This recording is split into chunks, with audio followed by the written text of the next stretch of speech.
అయ్యయ్యో తాత చేతుల పట్టుకున్న కట్టెకున్న పెచ్చులు మొత్తము పెకిలిచ్చి గద్దెను మొత్తం పొక్కిలి చేసినట్టే చేసిరు కదా.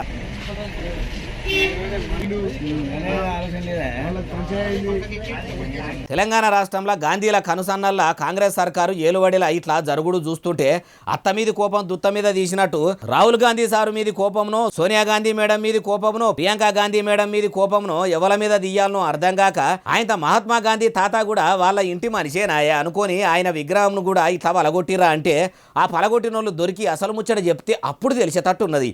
ఈడికే పోలీసులకు అడ్డమైన గోసలు ఉంటే ఇప్పుడు ఇదో గోస. దీనితో ఇంత టైం వేస్ట్. ఇక తెలంగాణలో విగ్రహాలకు కూడా రక్షణ లేకుండా పోతున్నది కాబట్టి అవిడికి కూడా చుట్టుముట్టు సీసీ కెమెరాలు పెట్టి పర్యవేక్షిస్తేనే నడిశవరస్తాల్లో విగ్రహాలు 4 ఒత్తులు ఉండేటట్టున్నాయి. అట్లా కూడా సీసీ కెమెరాలు కొనేందుకు సర్కారు తాన పైకం లేకుంటే విగ్రహానికో పోలీసును కావలి పెట్టే కాడికి వస్తుందేమో.